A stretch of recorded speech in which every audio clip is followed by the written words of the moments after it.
Hey everybody, it's Mr. Haas here, and today I want to talk to you about consumers. So a consumer is a very specific type of organism. A consumer is an organism that has to eat in order to get its energy to survive. Now there's many different types of consumers, but again, they have to eat to survive. So these are things like bears and deer and squirrels, and even you are considered a consumer. We cannot make our own energy like plants can. Okay? So I want you to stop now and think, what else do you know that has to eat in order to survive? Okay?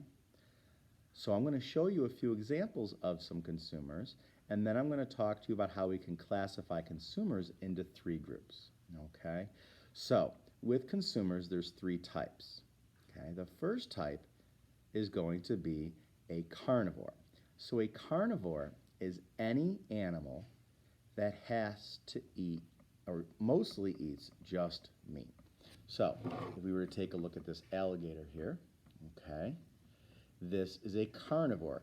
And a lot of times you can tell that there are carnivores because of all these sharp teeth. They need sharp teeth for biting and grabbing and ripping other animals. So an alligator eats mostly just other animals, okay? So we would consider it a carnivore. Another carnivore would be a shark, okay? Again, you can tell by these rows of sharp teeth. They eat other animals, all right? So that makes them a carnivore. So again, a carnivore is an organism that eats other animals to survive. So when they eat that other animal, they take the energy from that animal and then they're able to use it in their own body. Now, there are also organisms that are consumers that are called, let's see here, we got carnivores, herbivores.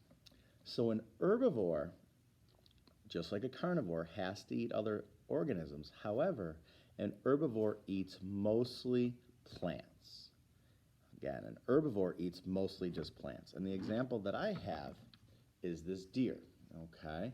This deer eats mostly, or did eat mostly, just plants. And the best way that we can tell is because if we look at the teeth, they're rather flat. They're not sharp like the shark teeth was, okay? They're not sharp like that. So this is your herbivore, okay? Eats mostly plants. So when it eats the plants, it gets the energy from the plants for it to survive. Then, if it's a deer, there might be something like a wolf that's a carnivore that might come and eat the deer. And then the wolf would get the energy from the deer that the deer got its energy from plants. Now, the last type of organism I want to talk to you about that's still considered a consumer is an omnivore. And I like to think of, I'm going to eat everything. And that's how I kind of remember that an omnivore eats pretty much anything. This would be your bears and your raccoons. And they eat pretty much anything, plants or animals. So those are your omnivores, okay? So again, just to recap, there are three types of consumers. Herbivores, eats mostly plants. Carnivores, eat other animals. And omnivores that eat just about everything. And overall, they are all consumers. And a consumer is an organism that has to eat other things to get their energy. They cannot make their own energy. All right? So I want you to think now, after this video is over, what organisms do you know that are consumers? But then also classify those consumers. So if you think of one, then say, okay, does it eat mostly plants, mostly animals, or mostly other organisms? And one thing to remember is don't forget about insects and frogs, those little guys.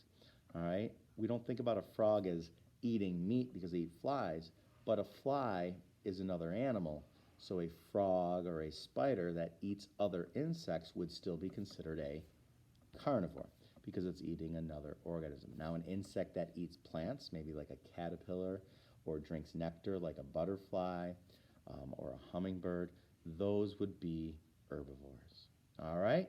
So I hope this helps, and Keep working. You guys are doing awesome.